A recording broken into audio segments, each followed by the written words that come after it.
Okay, well, it's time to get going here. My name's John Boutte. I co-chair the Southwest Common Council along with John Lightfoot. And we'll go around and do introductions so that we know who's who. And I usually video these so that, for one thing, this time Eleanor will be doing the minutes based on the video. So let's go around. If you can introduce yourself and what group you're with. Sure. Good evening, everyone. My name is Courtney Thomas. I am coming from the office of Malik Evans at City Council. And yeah, I'll make my spiel in a couple of minutes. Okay. President of Neighborhood United. You're hiding on me there, Bill. Looks like he's chilly. Yeah. Donna Sarnacki, 19th Ward Community Association. Mary D'Alessandro, Upper South Plymouth Neighborhood Association. Francis Winterkorn, owner of 932 West Main. Jeffrey Danzinger from Day Environmental. Speak up, because we've got this terrible white noise here. That. Jeff Danzinger from Day Environmental. Okay. Joe Biondolillo with the City of Rochester. Jane Forbs with the City of Rochester. John McMahon, City of Rochester Neighborhood Service Center. John DeMott, I'm a street liaison. Very good. Thank you very much. Let's see. You are going to need to skip out here soon. I do have. Why don't you give us your quick spiel? Neighborhood Association meeting to run to. So, as I said, my name is Courtney Thomas. I'm here from Rochester City Council, specifically the office of Malik D. Evans. And I'm here to do two things. One, make a formal introduction. I just want to introduce myself to everyone. I have called all 73 neighborhood associations. Yes, you did. Yes, I have all business associations, the block clubs, any community groups like the tenants union, and been in touch with the community. I want to give my contact information out to you guys, introduce myself, share some smiles, and make myself a point of contact that the general community can absolutely call upon within City Council and at City Hall. So with that, I am going to do two things. I'm gonna pass out my business card, and if you guys have pens ready to write down, I also want to give you my cell phone number. This is my business phone. I pay AT&T by the month for it, so if you don't make it ring, or call me, or text me, or shoot me emails, then I'm giving AT&T free money. So yes, please take a business card and pass one around. And my cell phone number is area code 202-713-3812. Please don't use the area code 585. You will call somebody else. I'm from Washington, D.C., so I have a D.C. number. So that area code is 202. And as I said before, please give me a call, shoot me a text message. I know some people say that in formalities, but I truly mean it. I want to definitely connect with the people of Rochester. That's actually why I stayed here after my graduate studies instead of going back to the federal level. I didn't want to make copies and get coffee. I wanted to really get my hands dirty and get into the community. And here's the place. Yes, yes it is. Secondly, what I am going to do is pass around a little sign-up sheet. This is regarding a project out of the office of Malik Evans. We are going on a listening tour. We'll be taking 200,000 steps for the 200,000 residents of Rochester, visiting every single neighborhood as an individual neighborhood, and we want to spend time with you guys in your neighborhood. We want to walk around, see the art centers or parts of the library that need to be renovated. We want to see zombie homes and abandoned lots that need to just be taken care of. We want to absolutely talk about the superlatives and what's going good in your neighborhood. We want to meet the neighbors that can't come to us. So with that, this is the first step.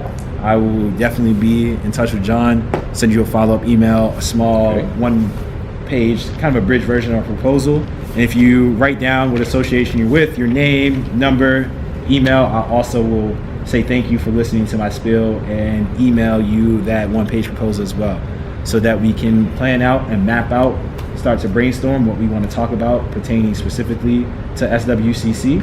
and where we want to go specifically within your neighborhood limits, so I can put that together and then invite your district representatives and any other pertinent people from city council or from city hall in general, depending on what issues you guys are facing. So I'll also pass this around. You can go ahead and sign that if you like. And lastly, I will spend the last 2 minutes of my 5 minutes literally just getting your candid feedback. I want to hear what's going on with you guys as individuals and what's the quality of life like in your day-to-day, what's going on in your neighborhood, any questions, comments, or concerns that you would like for me to take back to City Council and follow up with you on. Yeah. My life is perfect. I do like your earrings. Those are I got pretty my nice. turkeys on. Yeah, those are pretty nice. Mary probably did something. I will email you. What I was going to Okay. talk about tonight was the new Tenant Protection Act and how it's not helping tenants and how it's hurting our neighborhoods. So I will email you that. That's fair. And tell me your name one more time. Mary D'Alessandro. I'm just writing out to look out for your email. Okay.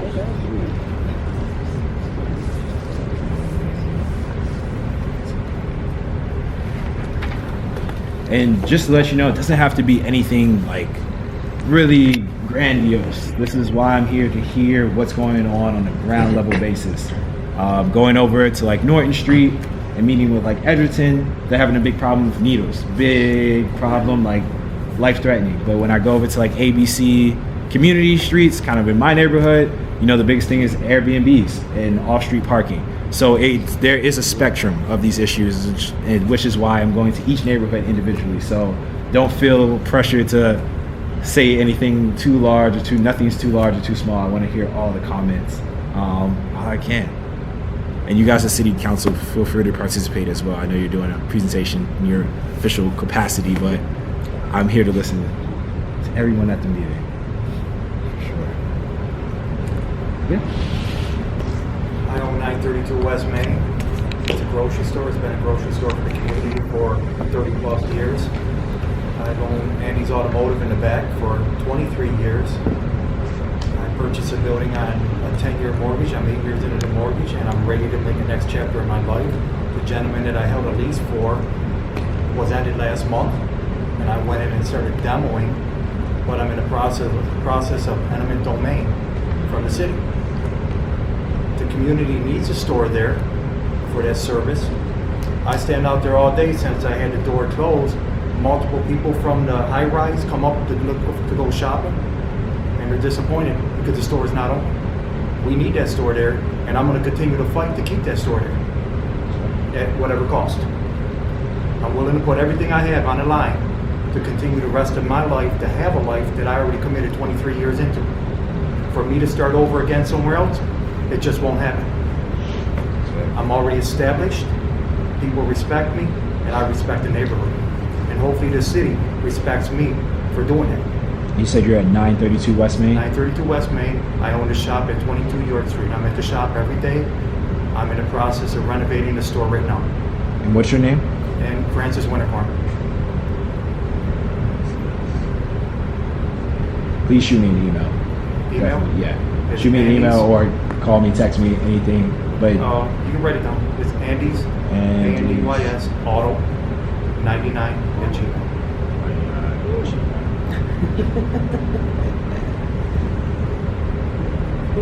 That's perfect. That's what I'm here to do. Here in peculiar situations. For sure. It's the neatest store was in the area. Yeah. I mean, I had a woman come and ask me today, pushing a cart with her little kid. Andy, when are you opening? I can't walk the tops. And she lives right down the street. Yeah. When are you opening? And I get that on a daily basis. Yeah. If there's a community demand and you're doing good for the community, we don't want this And I procedural. am willing to put everything you know, on the to line. impede I on want to that. bring that store back to a family establishment and a family-friendly store. Beautiful building.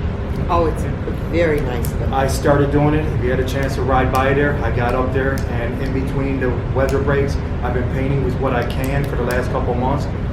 I rented a lift for 6 months, for 6 weeks, and I was probably able to go up there for 1 week out of the whole 6 weeks, fighting the weather at this time of year. But I'm gonna keep going forward. I appreciate what you're doing for the community. Anybody else have anything? This is from Malik. Yeah. Oh, We're still open for comments to Malik. Oh, absolutely. Okay. that's what I'm asking. Yeah. Okay. And I'm a street liaison, so I'm a little bit involved. But at one time, and I'm going to go back to Mayor Johnson's era, there was a neighbors building neighborhoods construct in the city where this meeting started, and this meeting was part of a city effort in every sector to have a council in that sector, and that construct went away. So this meeting now, thanks to John and others, continues, but it really isn't part of the city administration culture. So, you as a council person or folks from the administration, different departments, if they want input from the community, they have to kind of set it up one-off, one-at-a-time situations. So I'm always looking for a construct in the administration that would make this kind of a meeting where all the community associations are at the table part of the culture and part of the input process to city administration. And when the city administration wants to test things or solicit ideas or test ideas, they would come to this kind of a council. That's my nickel. Oh, more than nickel. I'd love to hear the feedback. There is currently an organization, Many Neighborhoods Building Neighborhoods, which is doing something of a similar sort. And that's not city driven. That's not city driven. Neighborhood driven. And that's like private. Exactly. And that came to life as a result of the city not having an organization of neighborhoods. And that's the type of feedback we want to hear. Personally, that's where I got kind of my foot in the door and started politics. It was my neighborhood association in DC, being on the block club. So I have a special place for neighborhood associations like in my heart. And this is the type of work that I want to do, and I want to hear these things. And the goal of our listening tour is to figure out how we not just listen this time, but we build a continuity. We make it something that's an annual thing or just an ongoing thing to actually get down to the grass level individual basis. Some of us at the table represent different neighborhood organizations in our quadrant. So this is a meeting of organizations. So each neighborhood in theory is represented here at the table. Right. Because there are 55 or so in the city neighborhood associations. So you couldn't read now. You couldn't have them all at the at the same time. But to have a council of associations in each quadrant, I think makes sense. I realize that's not council's initiative, but it's the administration. But great feedback. You can, especially since it's something that existed before. And what was it called? Neighbors Building Neighborhoods. So very similar. NBN. Showing my age.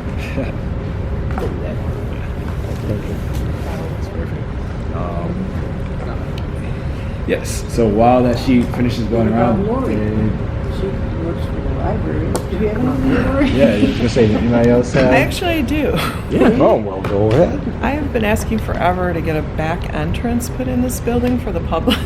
Oh, please. And every year when I submit my capital improvements, that's one of the first things I ask for because that is the number one complaint we get from patrons. Yeah, I didn't like walking around from the parking lot either, Exactly. so, and in the winter, our door count goes way down because nobody wants to walk from there to there in the ice and the snow. So that's, can definitely jot that down. What's the official name of this library? it's the Phyllis Wheatley Community Library with an I. Who do you submit that to? It gets submitted to the city. Yeah. Who do you And I don't submit it. I submit it to Bree Harrison. Oh, Bree. Okay. And then she submits it to the city, and I think it goes to the architects. Yeah, this is done. And then they're like, yeah, we don't.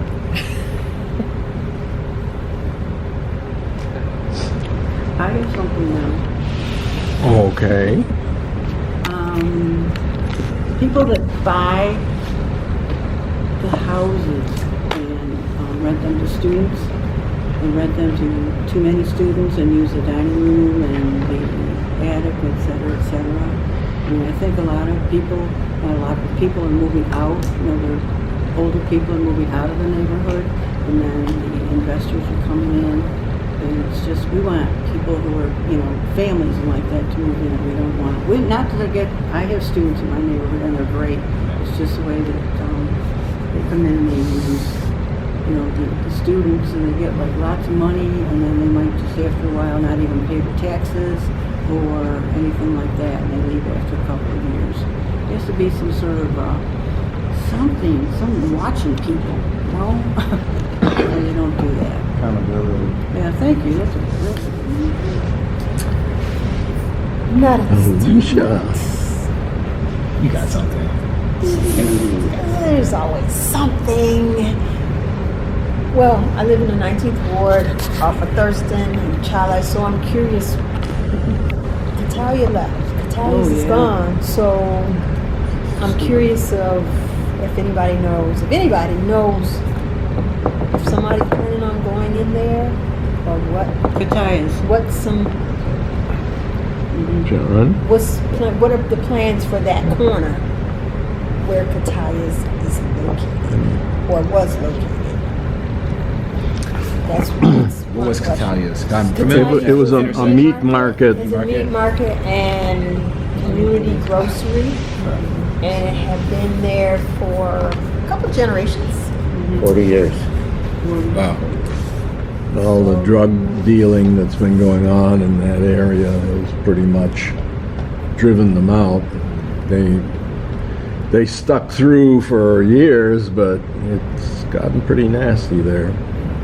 I went by there tonight, and there had to be about 20 guys lined up. Yeah.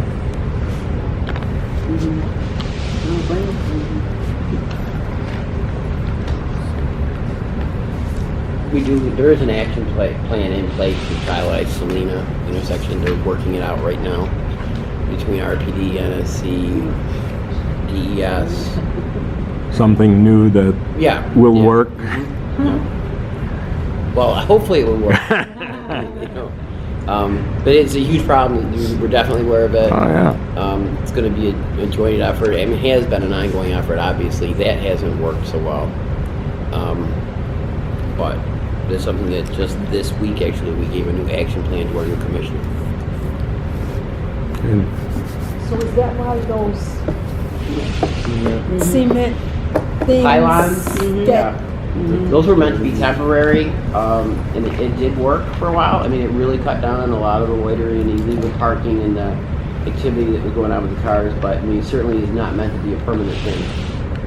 So that's going to be part of the conversation we have.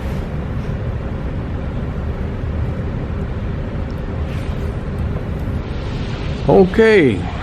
Yeah. Anyone else? Any other comments, questions, concerns?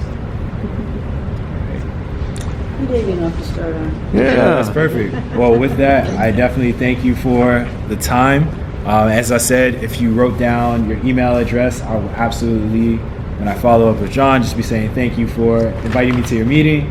Thanks for listening. And here's kind of the one-page proposal for our listening tour come 2020.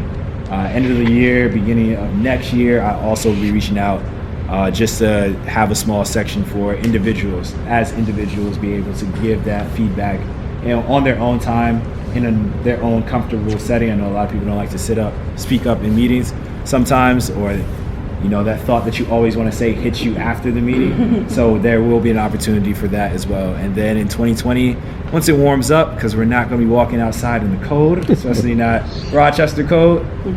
So once it warms up in the spring, I will definitely be reaching back out to all of you to figure out a date and map out when we can actually go on our listening tour. And that'd be great. Other than that, thank you. Thank you. Have a great rest of your Thursday evening. And yes, and off to round two. You've got my name and contact. Yes. Are you going over to the 19th Ward Community Association Convention Friday? I might have that on the calendar. Let's check. 6 o'clock. If not, I would love to put that on there. It's going to be at School 16. That's tomorrow? Mm-hmm.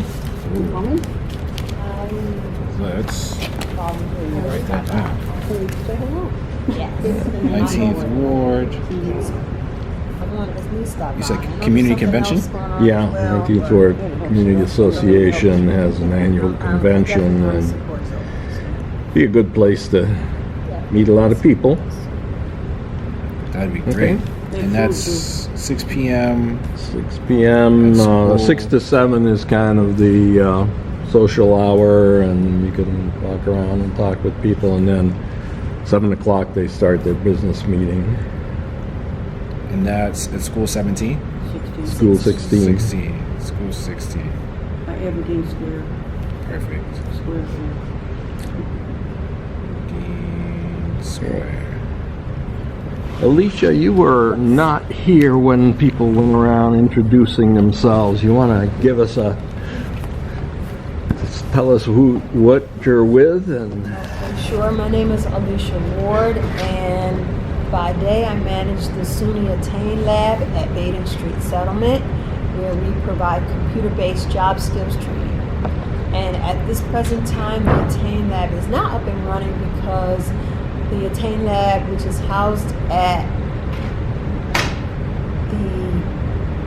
which is becoming the Art Center, is being renovated, so the Attain Lab is not up and running and may not be so until January. okay. But that's by day, and then my community activities are extensive, and part of my community activities include the National Association of Negro Business and Professional Women's Clubs, and this unit we here is the Rochester Genesee Valley Club, and we host a book fair every March, and that's how I got to know Lori. So the book fair that had been housed here at the Phyllis Wheatley Library, it will now be housed at the Central Library, and that's going to be March 28th. So I'll be encouraging folks to come down to the Black Women's Book Fair for Women's History. Right. And I do that. Toastmasters, I'm the president for Frederick Douglass Toastmasters Club, and a number of other things. So those are part of the community activities in which I'm engaged. Great, thank you. Okay, now we should get on to the presentation we have for tonight. If you'd like to take center stage, sir. Very nice to meet all of you. And Bye-bye. speak up. Very nice to meet you. Great, thank you.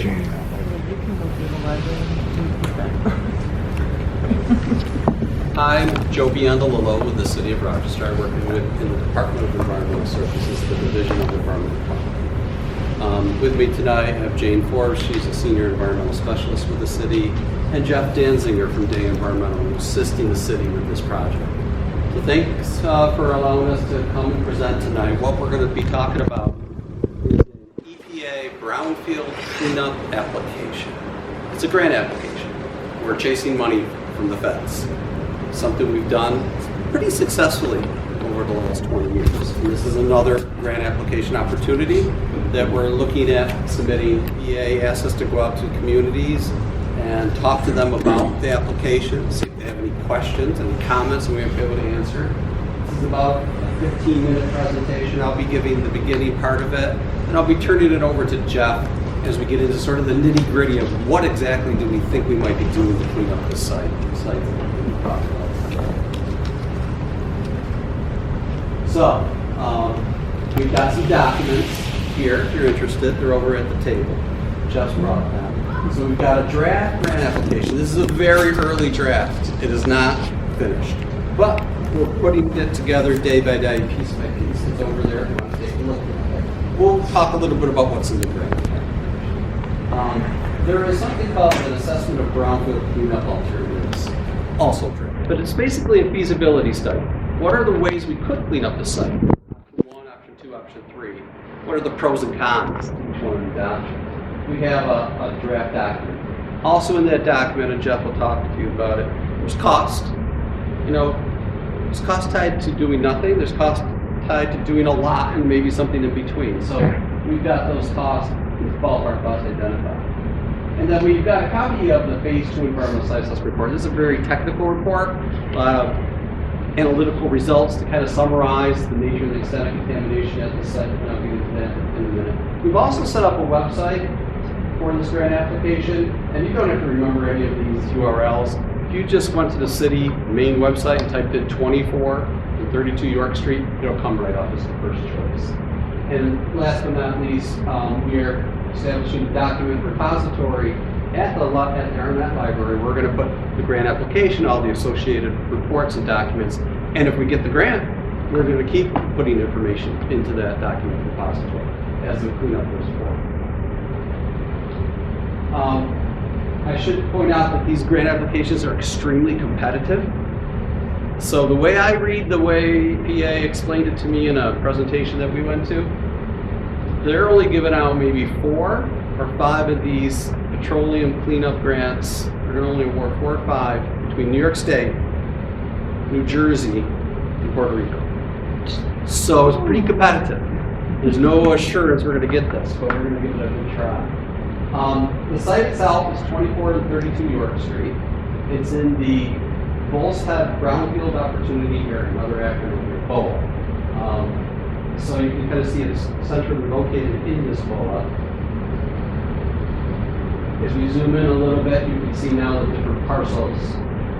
So that's Francis's property there, 932. And we've got 24 York and 32 York here. Zoom in a little more.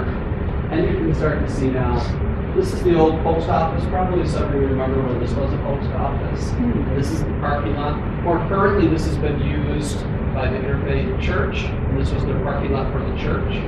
I'm not sure many of you remember when there was a gas station here. There hasn't been a gas station since the 70s up to 1980. But this was a gas station and auto repair previous to that, as well as some other sort of industrial uses. Here's a figure that kind of shows it a little bit more. So here's the post office at 32 York, and see these little circles? Those are gas tanks, according to the old Sanborn historic maps, where the gas tanks used to be on the property for the gas station. And there's auto repair, and this little acronym here that the Sanborn uses, it means blacksmith. So, and then filling station. So an old reference to the gas station that used to be present right there.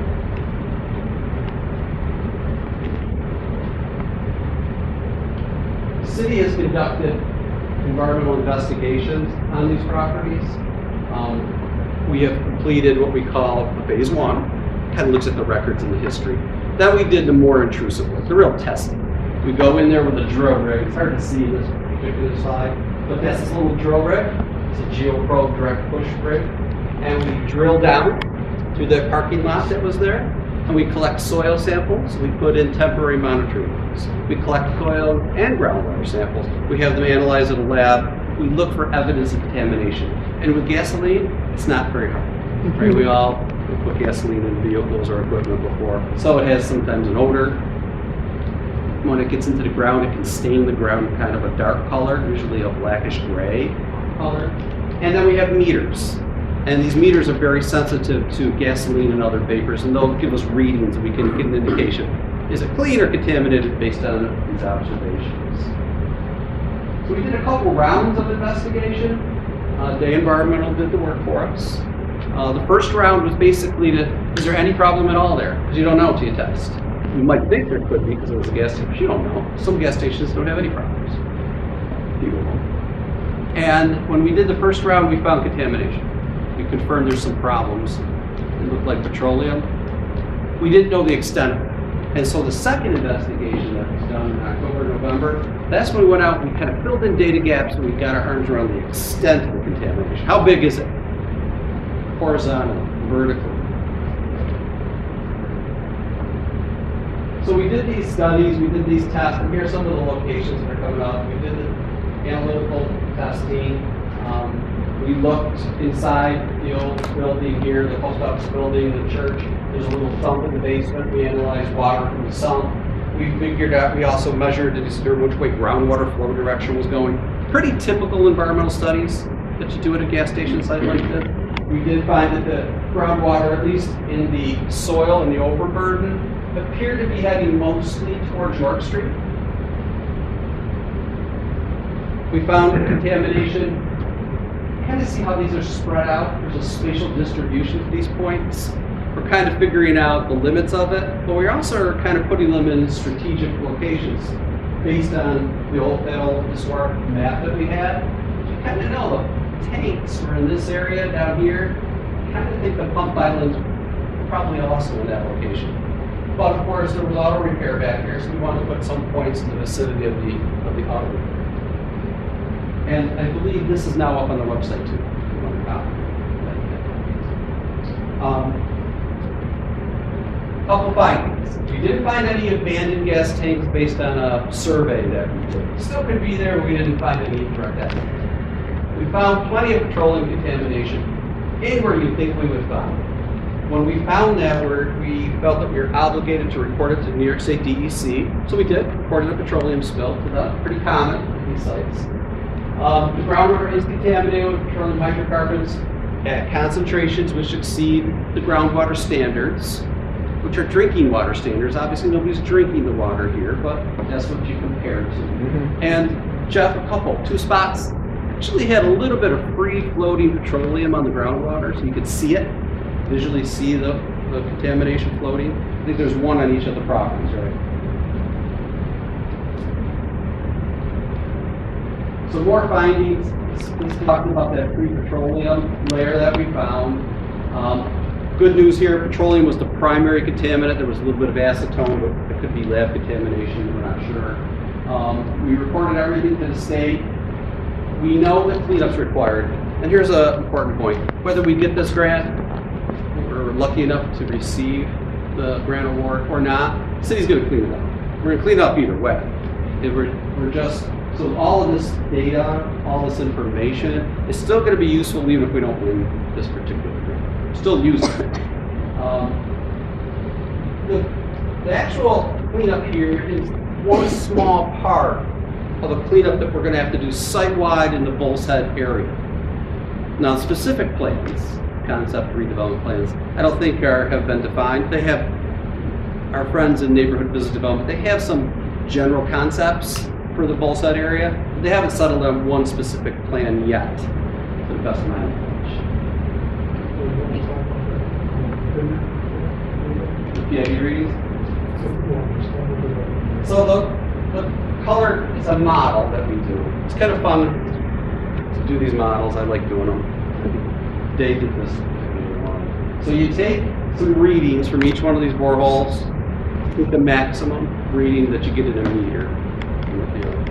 And then you put it into a model, and the model spits out this result, which is basically showing you where do we have elevated vapor readings with this photoionization detector, this meter that we hold. And the colors that are in red and orange, they're the highest. The ones that are in blue are pretty much no readings at all. So you can see that based on the PID readings, we're the extent of contamination. But you have to keep in mind, it's a model. And it interpolates, it guesses between points to some degree, so they're not always that accurate. Excuse me, I have a question while we're there. What streets are in that? Yeah, so this is Ruby Place, it's an alley, and this is York Street. West Main Street's down here. So north is that way. So all of that is York Street? This is York Street right here. Okay. So where all the, say the green part, the green. That is another parcel that's behind the post office. I think it might be 42 or 42 York Street, and it's owned by the city of Rochester. It's vacant. It's like a parking lot. It's paved for the most part. No buildings there. So in between the two, where's yellow? Where's that? This area? Right. So it's hard to see on the figure. The this is the outline of the old post office and church building right here. Oh, okay, I got you. Right there. I got And you it. can see these are the property lines that are shown. Most of the building really hugs the property line on 32 York, except for this little parking area they have. The rest of this is the 24 York Street parcel, just the asphalt parking lot, no buildings on that.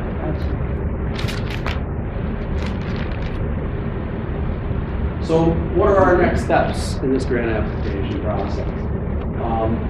So we are required, according to the grant application, to come up with this feasibility study that they call this CAD. Look at the different ways to clean up the site Jeff's going to talk about. We have a public meeting. We establish a website. We have a document repository. We're going to apply to EPA no later than December 3rd when we have to submit the grant application to them. We'll get into it, I think, at the end of the schedule, and I'll probably show that and talk about it. The application itself, there's a whole bunch of parts to it. Part of it is a threshold criteria. Is the site and the parcels even eligible to begin with? We think they are. We talked to EPA. We started to fill out all the information. We think it's going to be eligible. Then we get into, well, what do you want to do? How are you going to clean it up?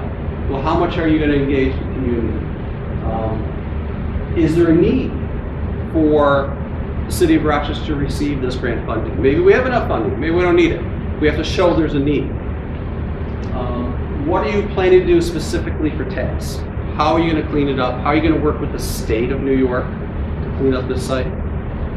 What's your approval process? How are you going to write the reports? And then we get into the costs and the budget and the grant application.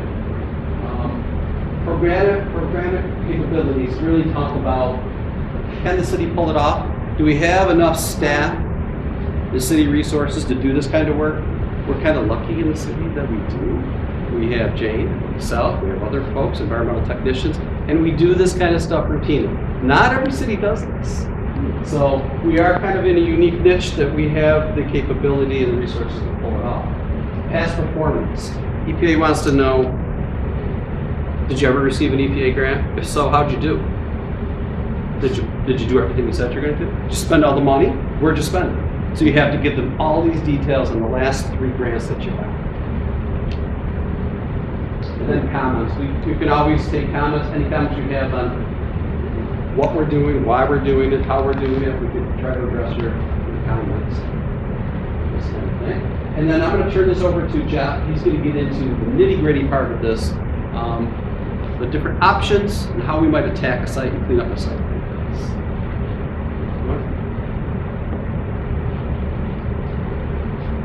Okay, so again, Jeff Danzinger, Day Environmental, worked with the city for 20 plus years on projects for the city, on gas station sites, dry cleaner sites, sites that are being redeveloped for residential to commercial to getting them dig ready. So it's kind of something I've done in a very early setting like we have here.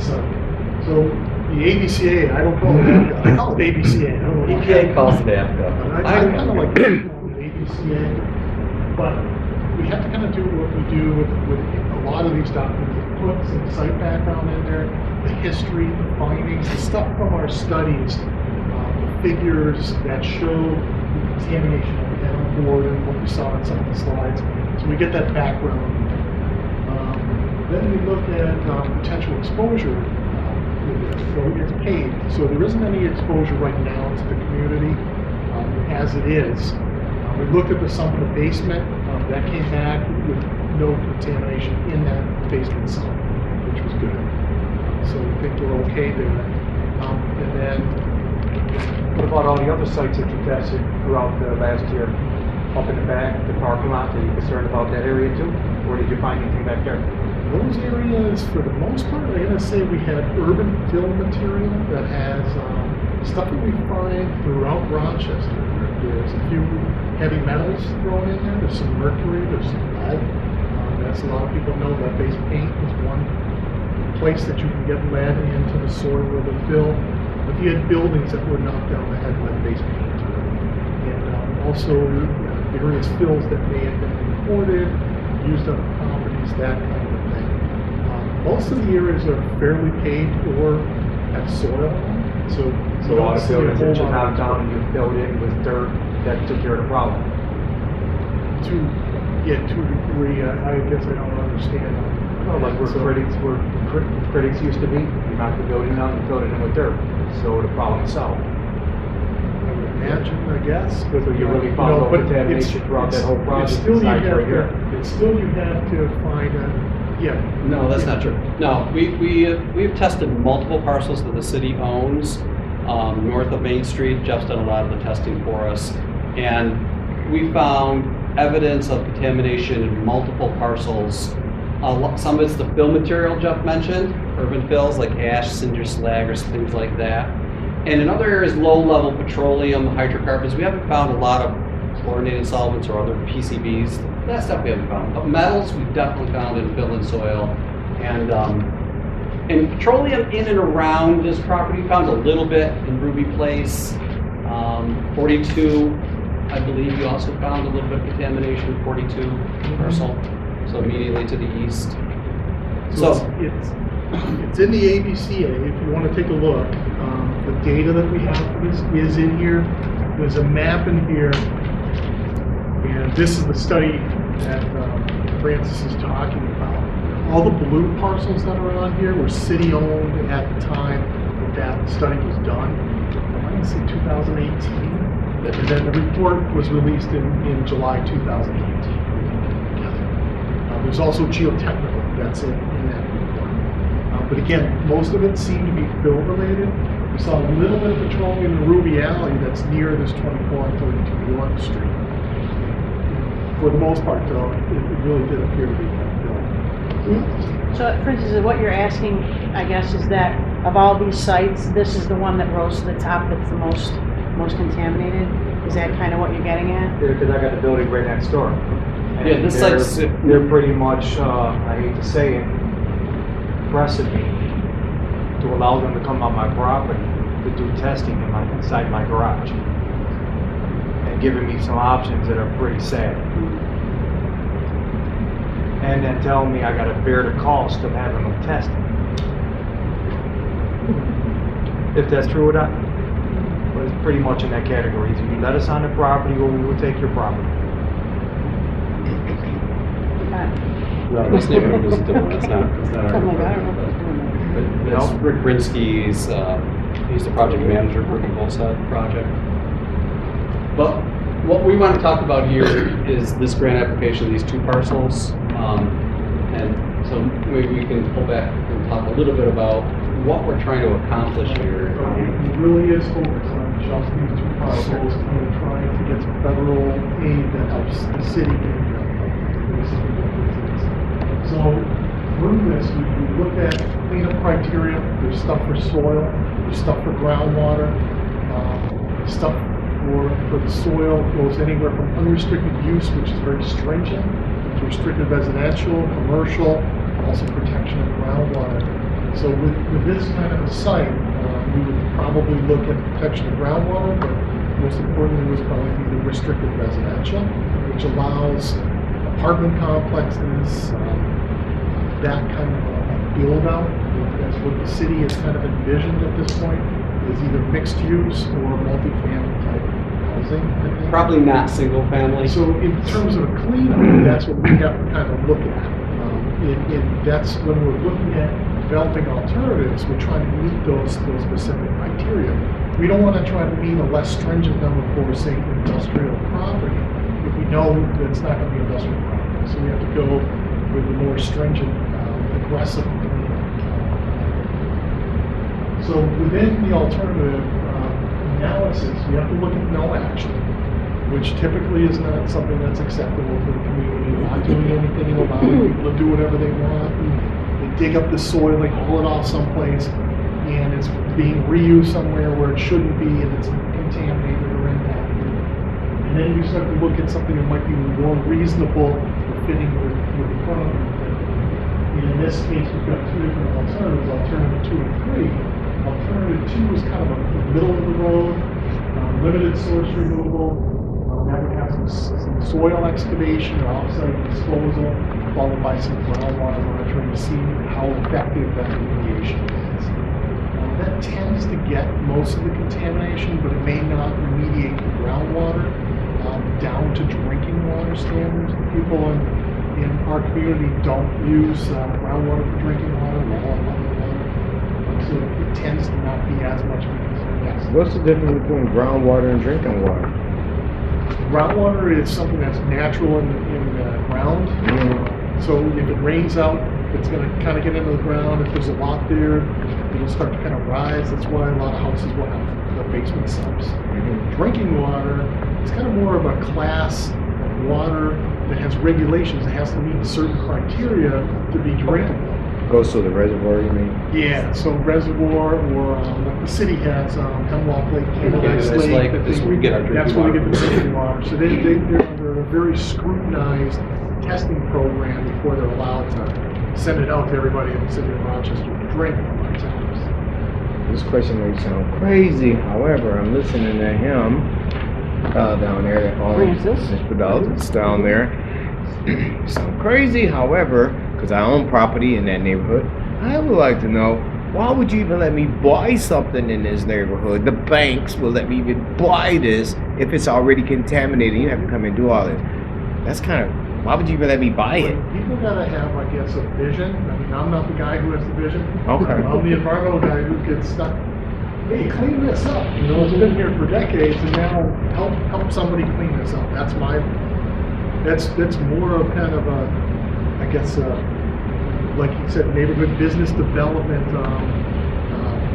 revitalization, in essence, of properties. So what we try to do is we try to look at, study an area, figure out if there's a problem, and then identify the extent, cost, and how to address that problem to get it ready, and sometimes implement the remedies, implement the cleanup. Then it's more strategically ready for development. Then if somebody can get a bank loan on it, or they can build on it without having to incur all the extra cost to deal with the environmental issues. So the city's kind of taking that step on properties that otherwise would just sit there potentially, and they'd be underutilized. And just to place that in context, Bill, I mean, we talked about this maybe a month or two ago. I know you weren't here, but you've been involved in all the community vision and stuff, right? But the parallel, like in my mind, is Brooks Landing, where there were environmental issues there. They were identified and they were cleaned up at great expense, so that development could go forward, so the hotel could go in, the business building, and so on. So the cleanup had to happen first before the development could happen. I think that's the case here. So identify the issue, figure out what you can do about it, go shop for the money, which I think is where these guys are. They're going to try and get some money from EPA. So it's not, in other words, it's not new or different. We've done it before. It's now, according to me, I've been living in the community about 30-something years now. And the first time I ever heard anything about, not Brooks Landing, this part, or about it, 24, 13. First time I ever heard this.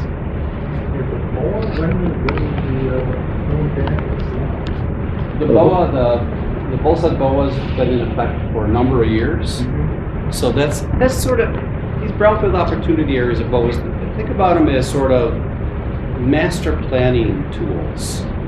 And what they do is they kind of look at these sites both individually, but as a neighborhood. And As worse as Taylor Instruments? no.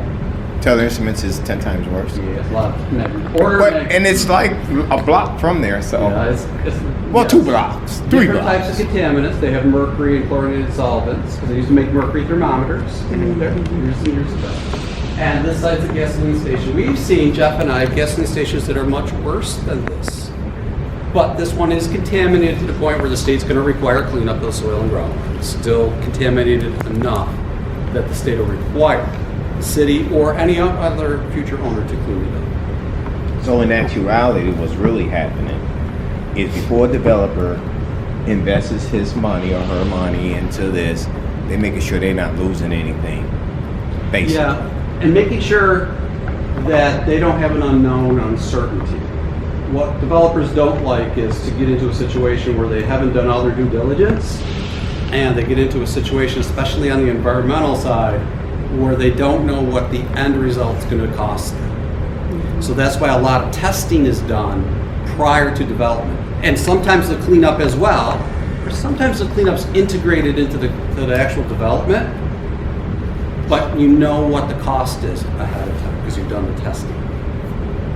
The last thing you want is to have a vacant property and you're ready to start building and you put the shovel in the ground and now you've got a $50,000 problem that you were anticipating. Or a $500,000 problem. We've worked on those too. It's not that uncommon, unfortunately. The environmental costs can be significant. But what about the cleanup over there on the boat head where the dry cleaners used to be? Yeah, so that's another example. It's a good one. Are So you you're chasing that one after this, with this project, or are you just going after this with that? So this is a different program, different site. So it's, I think you're referring to 68 to 92 Genesee, the old United Dry Cleaner site. So the city got involved. There was a vacant dry cleaner site. People's clothes were in there when I went in there to say it was closed down in mid-operation. And they left all the dry cleaning machines right in there. The dry cleaning filters and solvents and everything was right in there when they left it. And we got a court order to go in, City of Rochester. We saw all of this, we reported it to the state. We worked with the state, and Jane, you did a hazardous waste removal project there. I worked with our demo folks to demolish it only carefully after taking out the dry cleaning equipment and all the other materials. And yeah, we are investigating that site. We completed a phase 1, phase 2. We have a consent order with New York State to do the rest of the investigation. Jane's the project manager. And the state of New York is going to help us clean up that site. Now that site, much worse than this site. With inside the mall, don't you have one of the buildings being ventilated already? Yes. And why would you allow people to be in the building next to it, occupying a business? Which building next to it? Isn't the mall there? Chase, The mall's there? Or, I mean, So yes, there's a building in the plaza that does have a venting system, that's correct. The city installed that. yeah. Yeah, and we tested the other ones, and they didn't need venting systems with the tenants One already. that needed it. The one that needed got it, we installed it, yes. You had a question? So my question is, so if I want to know the chicken and the egg question. So if someone's going to buy some property, or buy a house, or a building for a business, should you go to the city's map to see what? Does the Brownfield Opportunity Area happen because you tested and it became a Brownfield Opportunity, or it was a Brownfield and then Both. You If some decide to sites clean are it up. more contaminated, or you think they are, based on history, and others are like Yeah, there are testing. some resources. For instance, I mean, this is from hundreds of right? And out of that, maybe 50 of them were kind of raise an eyebrow. This might have something on it that could be an environmental impact. The good part is some of the things the city has done. We have prepared some reports that would be available, right? I mean, that might be out there that could help somebody who's interested in looking at the property. Because say if somebody doesn't want to buy a house where there was a brownfield, they're just like, yes, they cleaned it up, yet and still, I wouldn't want to. So there are some websites that the state maintains that identify where the current brownfield sites are. The problem is a lot of this, it's unfortunate, is unless you do the testing, you don't know. Mm-hmm. And so a lot of these former industrial commercial sites, old factory sites, for example, or dry cleaner sites, they still may be out there, but nobody's tested them. So you don't know. And the city wouldn't even know in that respect, you know, like what we've done when we've assigned these BOA areas, we've actually gone in there into our permit system or into our building information system, and we've pulled out details in their history. So it might be a red flag. Oh, this used to be a dry cleaner, so this used to be a gas station. And these are the kind of things that, now we don't know whether there is or isn't a problem there, but we've flagged these properties so that we can determine, you know, they may be determined later. As an individual coming in, if you were looking at a particular piece of property You know, you may want to use the resources that the city has, or at least, you know, place a phone call and say, you know, hey, I'm looking at this piece of property. Can you tell me anything about it? You know, we're more than happy to field phone calls like that. Sometimes it's just, like Jay's saying, it's just resources like permits, full mapping. We may not have any testing results. We can just tell you what the property was used for historically, that kind of thing. Now, if you're an individual property owner or you want to buy some property, say in the area outside the BOA, it's pretty standard practice these days for anything but a single-family home to do a phase 1 environmental site assessment. So if you have a commercial property or industrial property, most lenders, like banks, they won't even lend unless you get that phase 1 environmental site assessment complete. Looks at the whole history. You have to do it, not the city. Not the city. If you Correct. If you The individual. Right, has I to mean, do that. because if you were going to buy, if it was a city property that was up for sale, then, you know, we would have a certain amount of information on it. But if you're an individual buying from a private property owner, then the whole buyer beware thing kicks in. So if somebody says to you, hey, I've got this property and I'm going to sell it to you for, you know, $1,000 cash, you know, that's the kind of thing that should be making, you know, sirens go off in your head, because there is a protection.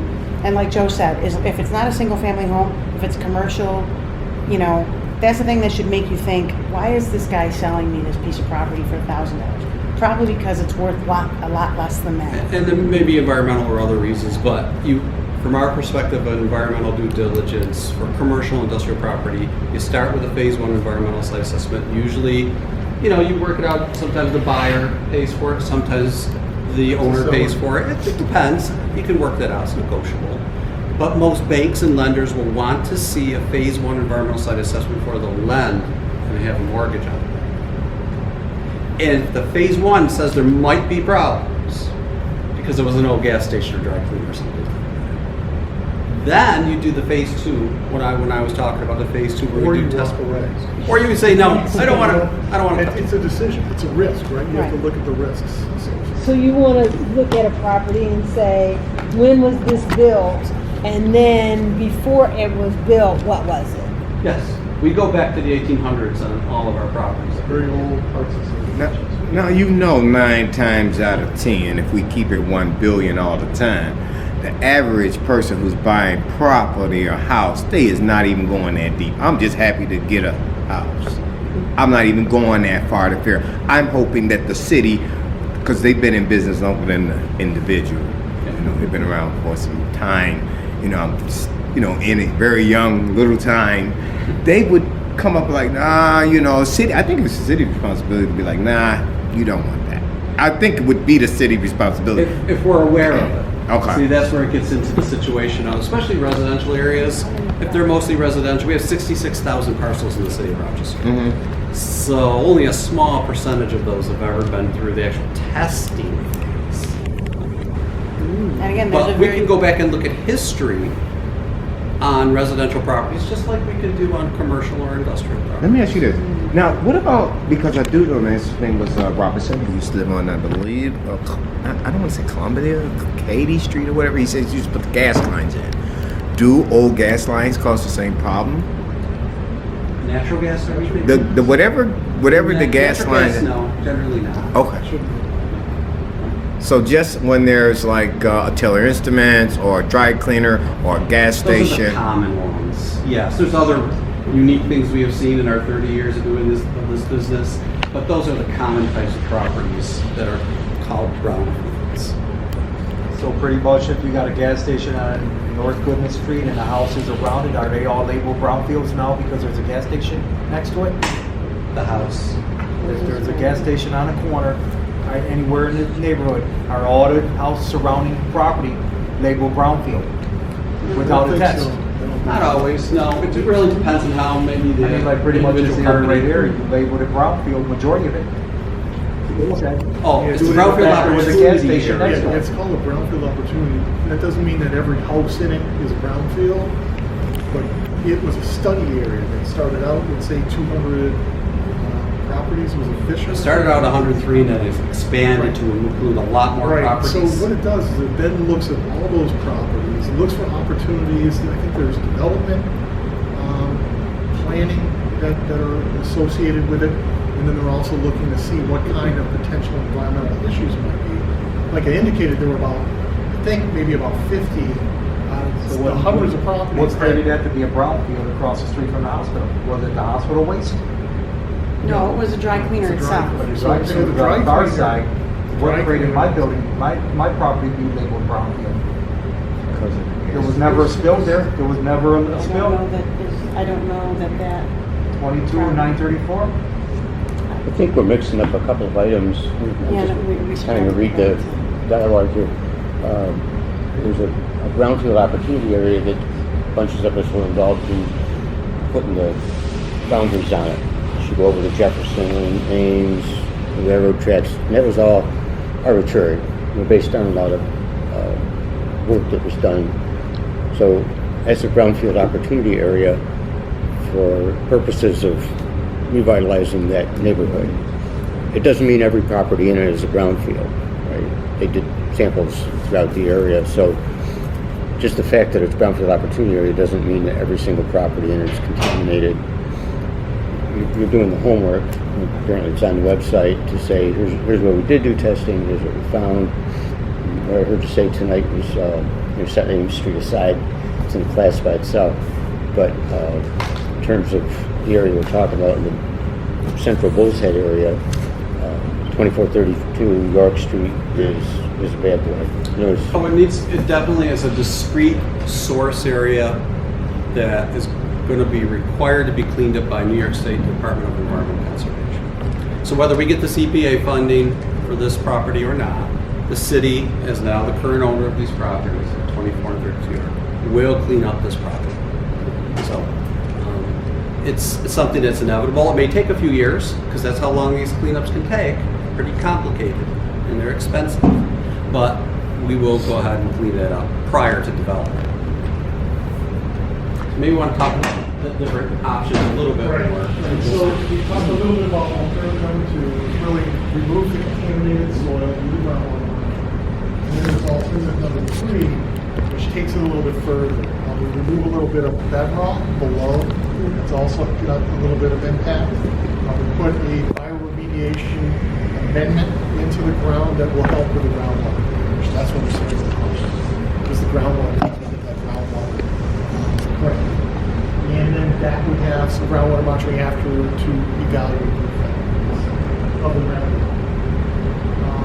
What we do in the ADCA or the ABCA is we also recommend which one is in there. There are costs, opinions of probable costs. So we take information from contractors, laboratories, the landfills, and we come up with the cost. How much does it cost per ton to get rid of this contaminated soil? And so all that goes into the cost estimates that then is part of the evaluation. It's not only the cost that goes into the evaluation. If I own this and I caused the problem, why are we letting the people that own it, ran the business, made all the money, live in Pittsburgh? Using an example. Using this example now. And they get away with murder. No, it's a good question. And EPA in their grant application makes us answer that question. So on these properties, it's a good one. If there was an ExxonMobil or a Shell, one of these big oil petroleum companies that actually operated the gas station here, and some of them have historically, then there might be a responsible party who could pay for the cleanup. That's not the case. This was a small, privately owned gas station, near as we can tell. And the people who own it, who used to own it before the city, which was the church, they didn't cause it. Right, I got you. They never Have the dispensed church any try to gas. clean it up. So they're not going to be responsible for the cleanup. Wait a minute, I'm trying to just make sure it's for Yeah, no, the it's a future. good question. These questions is for the future, so I will know. Yeah. So the city used to own that. The post office. No, it was the U.S. government. The government. Oh, okay. So I guess we are. But when it was it wasn't the post office that caused the problem. It was the service station next door. Okay. So a lot of times when you see these service stations close up, they just pull up tent stakes or they leave or they stop paying their taxes and then Okay, I got you. they leave someplace else. Like you say, they go live in Pittsburgh. They go down to Florida. They stop paying their taxes And then cost recovery, they may shelter their money. By the time foreclosure actions are taking place, these people know how to work the system. Okay. And that's Thank pretty you for much sharing that. that's the answer. And it's Okay. an unfortunate answer. Yeah, you They know, know how to limited work the- liability corporations, LLCs, Yeah. like shell companies. And They're created a lot of times single entity, single parcel, because they kind of limit their liability. But one of the benefits of attaining these grants is that because the city, we're small government. Our legal department really doesn't have the personnel or the teeth to go after these responsible parties for cost recovery. But as part of this, if EPA or New York State DEC, depending on who grants us these funds, they have a more robust legal system, or legal department. So they have the ability to potentially track down and get cost recovery from these people that have caused the problem. Now, So that's a good point. And some of these projects and some of these programs, the state or the fed will do the cost recovery against the big corporations. And then there are unique circumstances where the city will use our own law department or outside legal to do. But again, you really have to have it. I'll give you one example because it's public. The vacuum oil site, Exchange Street, right? Exchange, the old vacuum oil was bought up by basically ExxonMobil. That's who is indeed entitled, a successor entitled. So we are working with Exxon to have them help pay for some of the environmental testing costs and most likely the cleanup cost. So that's one where the city is kind of driving the bus on the cost recovery. But that's unique because we have identified ExxonMobil as responsible. And they agree they're responsible. Still a David and Goliath. Yeah, ExxonMobil with. I have one attorney, they bring 6. They fly in from here. Hi, everybody. Hello. Coming from one meeting to another one, so said I gotta be here. All right, okay, so moving on. You want to introduce yourself, Ann, so that everybody here knows who you are? Oh, hi, everybody. I'm Ann Lewis. I live at 350 Clarissa. Nice seeing everybody again. Very nice seeing you. Thank you. Thank you. multiple sign-in sheets for you when The you're ready. two alternatives we looked at, they both would do the soil removal where this blue hash area is. You can see we stopped and keep it on the 24 and 32 York Street. Parcels themselves, we don't go into the right-of-ways. There's still active right-of-ways out there. You get into all kinds of issues. And the extent of contamination diminishes. Right, and if you look, it really is kind of in this area. This really is the spot that does the most of it up to the corner here, right at the corner of the 32 York Street building. So that's the extent of the cost of soil removal. This is on a different site. And what it kind of shows, this was in a tank pit assessment, or tank pit assessment, tank pit removal project. About right in here, you can see the staining of the soil. It's gray from the gasoline. There's a little bit up here, maybe there was a dispenser. So this is the kind of thing that we typically get into when we enter the remedial phase when there's source soil removal. And Be sure to speak up so we can pick up. in this case, at the 24 and 32 York, it's very similar, about 10, 11 feet down is where we get that. Many times we get that soil out right to the bedrock. There might be a little bit of groundwater at that point. And a lot of times we'll remove a little bit of the upper bedrock that's weathered because that's some information here. The first thing that would happen here is demolishing the building that's on the 32 York Street site. That would not be covered by the EPA grant if the city is lucky to get that grant. The city would use funds of its own to do that demolition of that building. The city would then go into what's called a stipulation agreement, a formal agreement with the state of New York concerning the active spill associated with petroleum contamination. Basically says that the city, they are going to clean up. It's a legal agreement. It's a legal agreement between the state and the city that obligates the city to do the clean work. What happens next, and again, this is regardless if they go into this program, is they have to come up with work plans. How are they going to remediate it? What are the limits?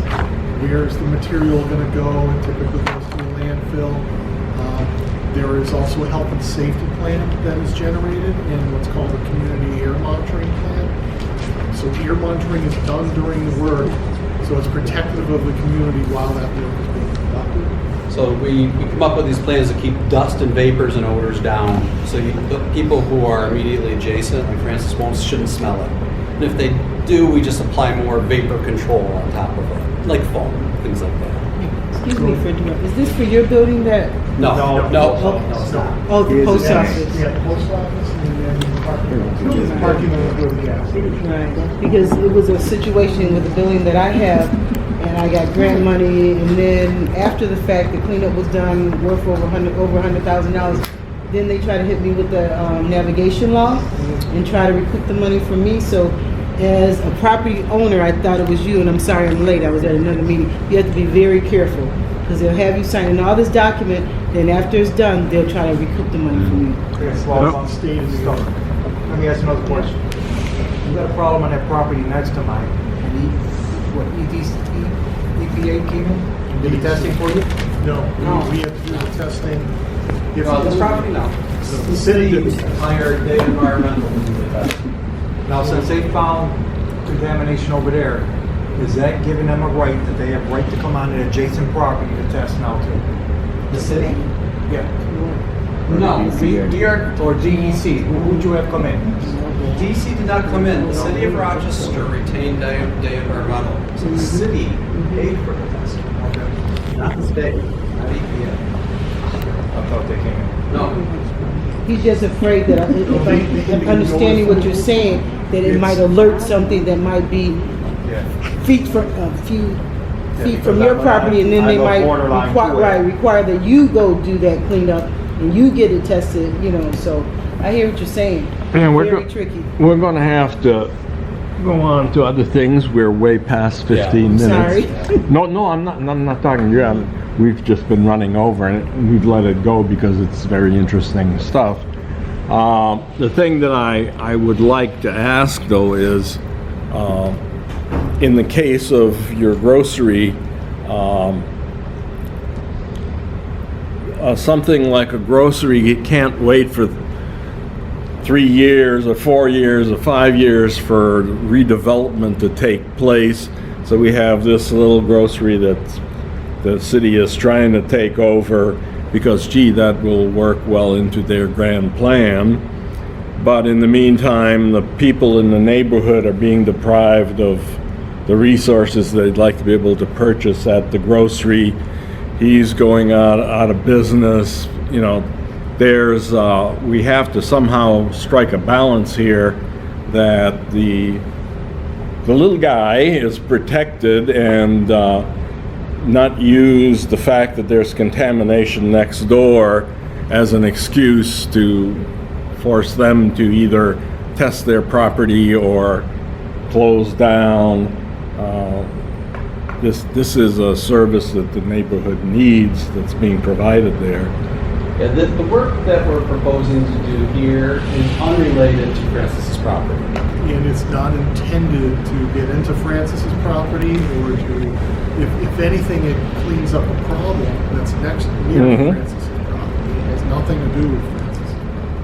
Yeah, and that would be what you'd like to see, that, okay, it's been cleaned up next door, we aren't going to be having groundwater coming over, and it's that much cleaner for him to continue doing what he's doing. It's an EPA requirement when you're going after a grant, which helps the city, which helps all of us, that we have a public meeting before the grant application goes in. That's why we're here, to get feedback from the community, give you a chance to look at the application and the ABCA document that talks about the cleanup, so that the public has that opportunity to look at the cleanup on these two specific parcels. And that's it. That's all it is. We're not going to broaden the scope beyond these two parcels. That's all it is. It Limited. has nothing to do with any other parcels that are around this area. But we wanted to give the framework of how this kind of started with the whole BOA. Just to, I'll repeat it, what you just said from my standpoint as the community engagement guy for Bull's Head. We use words the city is doing this and this and this. I mean, within the city administration, there are multiple departments. The whole project's being driven by Neighborhood and Business Development, which is now Dana Miller, Rick Rinsky. So they're quarterbacking the project. They call in other departments in the city to help with various aspects of the problem or project. So they've called in DES, specialized in environmental issues, to understand the environmental issues and recommend where cleanup is needed and to what extent and where do we get the money to do the cleanups. So they've been given an assignment, and they have really nothing to do with the property acquisition. So they're doing their job in terms of they've identified what I found out tonight is one of the worst properties in that general area, and they're going after money to try and help clean it up for whatever future use we decide on as part of that hillside development plan. Andy's situation happens to be right next door, but it's really not being discussed tonight. It's extremely interesting because it's right next door. It makes you wonder, but you mentioned the website. I got on the website. It's awesome. Everything you're seeing up there, it's a 60-page. So it's a little light reading. We can leave some of these here if you'd like. Okay. As well as the draft. All righty. Well, thank you for your time. Thank you very much. We really appreciate your coming and reviewing all this. And I'm going to leave a few self-addressed envelopes here. They're actually a petition for support of our attempts to get this grant. And there's a letter in there. There's also kind of a template. If you don't have the time or you think that the letter that I've provided in here says exactly what you wanted to say and you just want to sign it and date it, that'd be great if you could just pop a stamp on it or drop it by City Hall or even call me. My name or my card's in here. Be happy to come by and get it. And also, if you have any further questions, I know this was a kind of a crash course in Brownfield and we didn't get through all of it, but we're available to talk to you, and I think it's a really valid conversation, and all of the questions that you asked about how to protect yourselves as property owners, we'd be happy to talk to you. Yeah, give us a call. My name and email is on the website. The alternative we're selecting to is the one that does the best.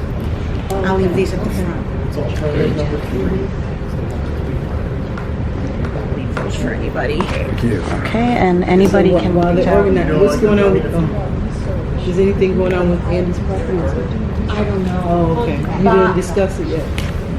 Moving Okay. forward, now that we've had information on the Bowen right next to Andy's, who do we go to?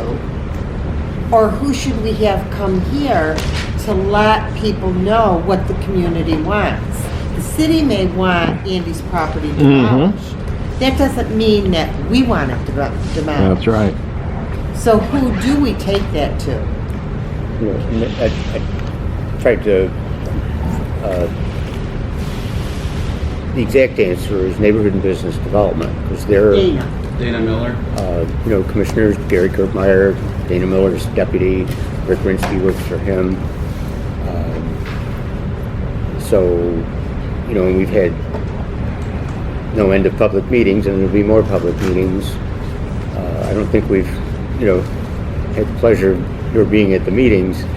These are meetings with 100 people. Oh, okay. So all right. we had one last June, was it? Sometimes at St. Mary's.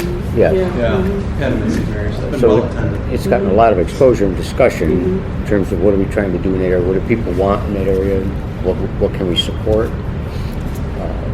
and that goes forward. But what NBD is trying to do is they're applying for a grant from Albany that would bring funding in to clean up whatever sites are in the area. This happens to be the first of many. So there'll be other sites in the area where we're going to want to put a ice cream shop or something that we're asking for, maybe apartments or new housing. And there'll be environmental problems to deal with. We've already heard a couple of them tonight. So it's part of a large plan. Andy's situation's unique. I think what makes it unique is it's part of the eminent domain area, so the city really has full power to acquire properties, as part of the general build-out. Most of that's happening very amicably. Owners are happy to sell. It's about price. 2432 York Street was owned by the church. They bargained with the city on price, reached the price point where they were happy. They get help to resettle, and so the city hired a consultant to help them find another church location. So they walked away with payment for their property, and it was public record. I would say I thought they got a pretty good. What was the deal? How much? Well, it was I think 200. Is in that range. But what would the property have been worth? That's they were happy to go, right? Okay. And Marvin owns properties on the other side of the block. The city acquired Bullshead Plaza, so the city's been quietly, one by one, reaching agreements with buyers or with sellers to buy their properties, and they've been able to reach a point where it's a win-win. Andy's represents a unique situation where, I think if they gave him $1 million, he'd walk away happy, but not happy, but he'd feel compensated. There is an offer on his property. In his case, he'd like to stay and keep the deli there, things like that. And so there's opportunity. I'm going to put in a positive sense. There's a great opportunity here for some good discussion among Dana Miller's organization and Andy, his attorney, city attorney, sitting at the table to say, can we find, a win-win solution to this, where the neighborhood can keep the store. I'm not going to go down in detail, but is there a win-win way out of this? From what you see, John, the city has the ultimate. Yeah, they have the ultimate, but the Southwest Common Council is here to help people. Can we write a letter? That's what I'm asking is how do we help him and support him to say, hey, the building has character and he's come to us. We've looked at it. He told everybody what he wanted to do. And there was a general consensus that we agreed with him. Mm-hmm. So how do we get that as the Southwest Common Council to say, think about it. You could write a letter. 94 wrote a letter. Ultimately, it's going to need some discussion. The idea in the large meetings we've had, the 100 people sort of meetings where Billy was there and Joe and myself and Andy, we've been at all the meetings. The messages that have come out of that, the reports that are online, the community values the vintage buildings, the few that are remaining. The city values particular businesses. The deli was been specifically mentioned as a valued business. So these are not new ideas, and they've been documented in the meetings and in the reports that the consultant does for the city. So you can read them. But I don't think it hurts to reinforce the desirability of the building, independent of who owns it or what happens to it. Right. It's an old building, 100 years old or so, and we like our old buildings. Particular businesses in their neighborhood,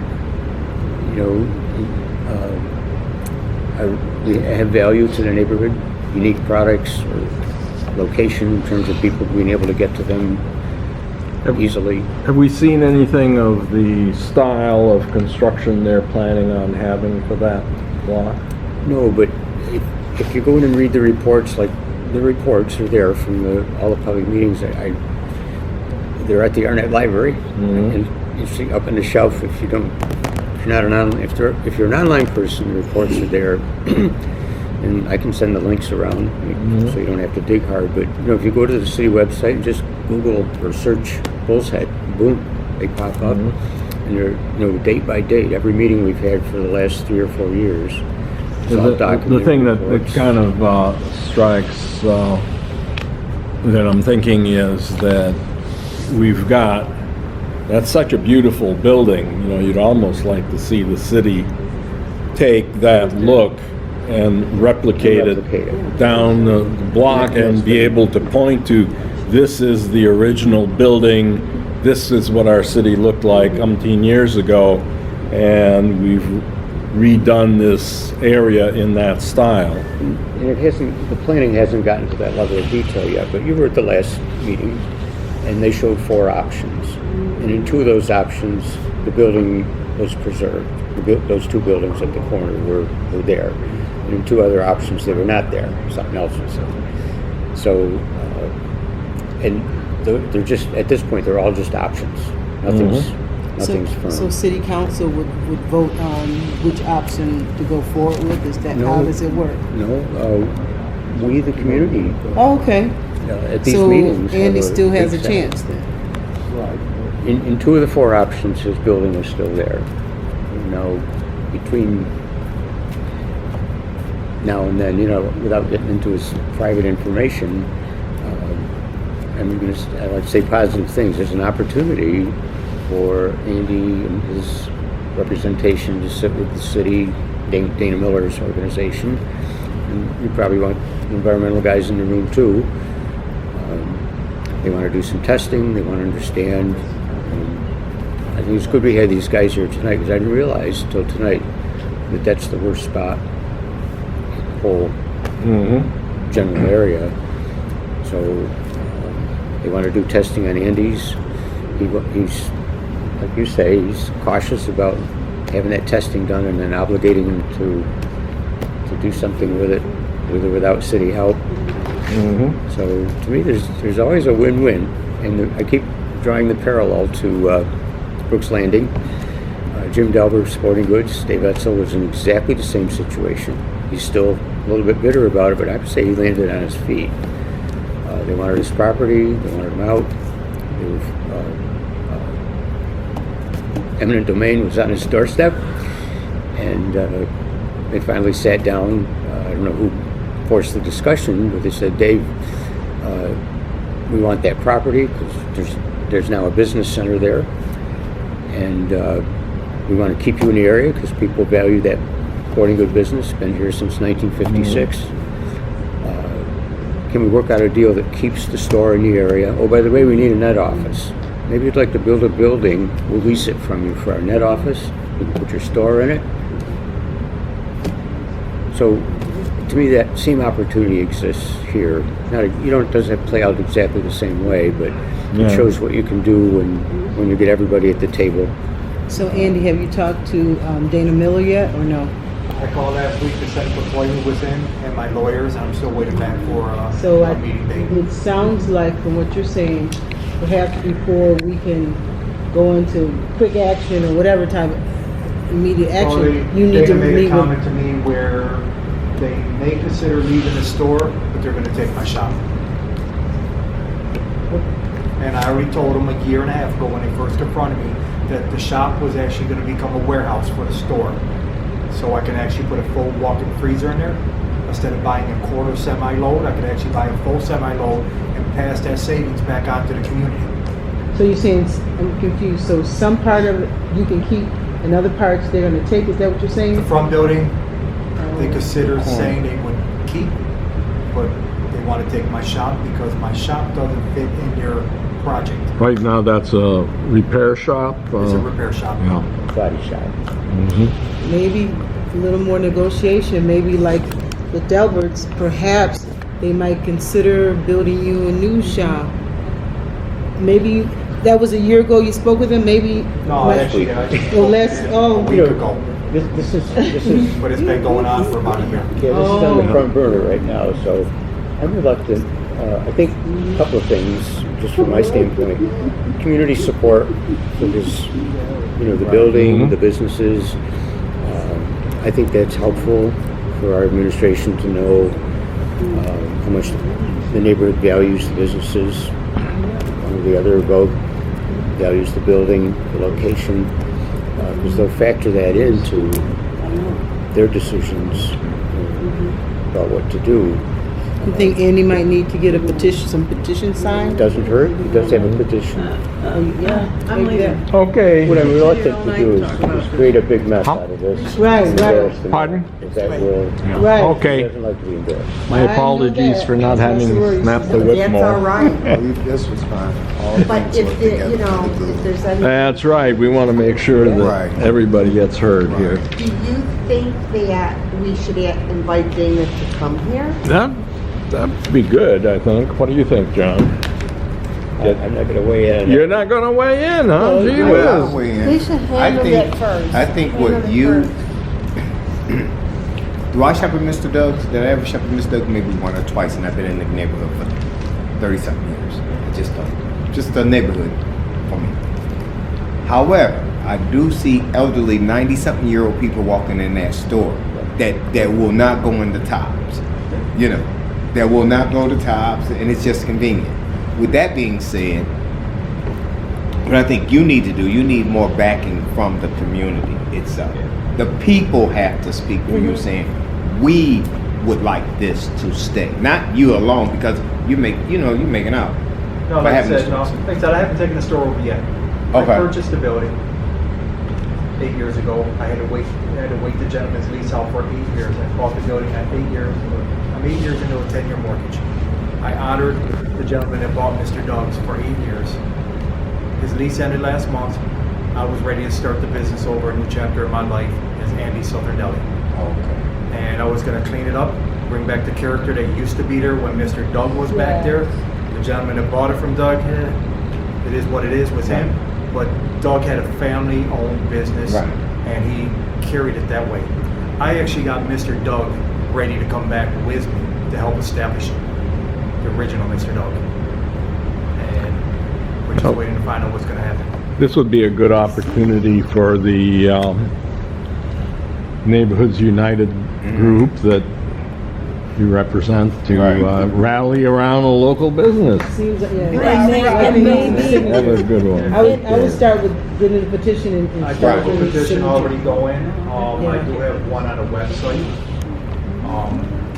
It's a petition site, and it's under and save Andy's. You have one here, I could sign it. I can send it. I'm not good with websites and signing up. I don't have the petition with me, but I can send a website to you, and you can pass it on from there. Yeah, I think I never heard of the petition. I did hear. I put it on Facebook. I had my daughter put it on Facebook, and it started spreading. I thought the man that was run at the cash, to be honest with you, the man that did the cashier, I thought he was the guy that owned the whole business. He acted as if he, the gentleman that ran the register in the last 10 years was actually the owner, Junior's brother-in-law. Okay. Yeah. So I'm just. So if there was an opportunity for your shop and the revised Mr. Doug's to be anywhere within 100 yards, that if that was an opportunity, talk it over with your lawyers, and maybe the city might find a spot within a certain vicinity that you would be agreeable. They did ask me if I was interested in being part of their project, but how do you go from owning to now renting from a developer? The other risk, I'll bring it up because we've seen it play out, is when we have these vintage buildings and they go vacant, not good. So that was a story with the hardware store further down the block. I don't know if you remember the Ace Hardware. At Bull's Head. That city took that over through foreclosure, let it sit there for 10 years. It rotted, the roof rotted in, and it was basically lost because it was vacant. So there's a lesson learned there. And then when they took that down, it broke the building next to it, and took that down, it broke critics. So they ended up losing 3 vintage buildings because you didn't take care of one. And I wouldn't want to see that happen here. I mean, there's value in keeping a building occupied if we're going to reuse it. Once it goes vacant, nothing good happens. So that needs to be in there too. My sense is, I mean, all the support that people can provide, or sentiment, I think is helpful. There's going to be some private discussions, I hope, in the near future. Maybe they walk away, having reached some win-win solution. Okay.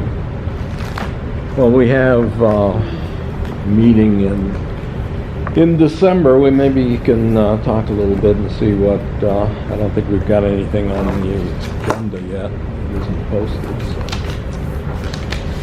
So see if we can connect with Dana and. So should we invite Dana to the meeting? Or are you gonna invite Dana? Yeah, why don't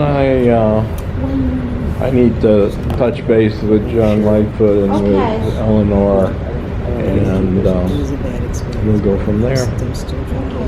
But I'd like to see. Like John was talking about leaving it vacant. Don't get me wrong. When his lease ran out, he left my building in pretty sad shape. I went in the following week and I completely gutted his building ready for demo. And I received a letter from my lawyer from them, and it kind of put a damper on my should I move any farther. So I'm 2 weeks behind on my renovation. My renovation would have been being completed this week, ready to have new equipment come in. But I felt like, what lines do I cross? Do I spend money and lose money?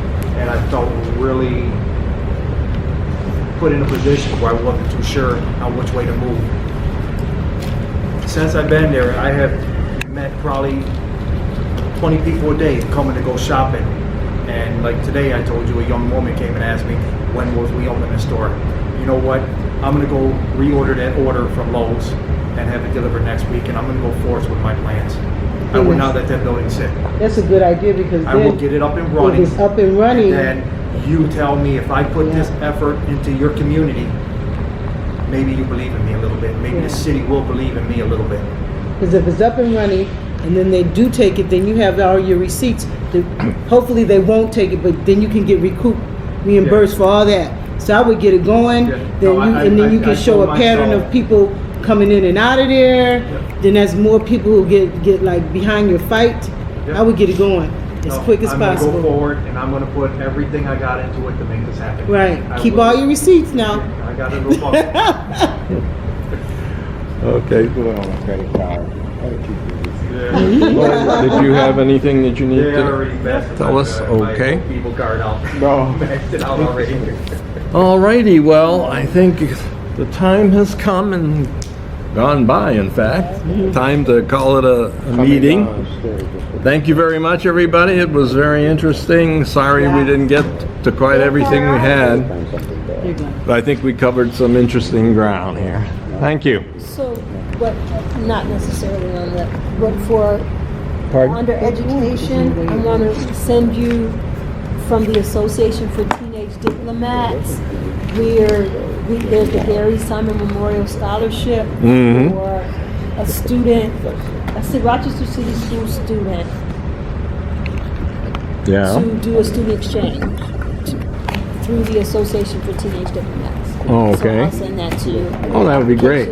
Yeah, and we've got a meeting, Southwest Common Council Education Committee meeting is next week on Wednesday. Okay, where? Over at the Arnett Library. Okay. And we won't be having a December meeting because it would have fallen on the Christmas. Student age 15 to 18 that wants to do a student exchange.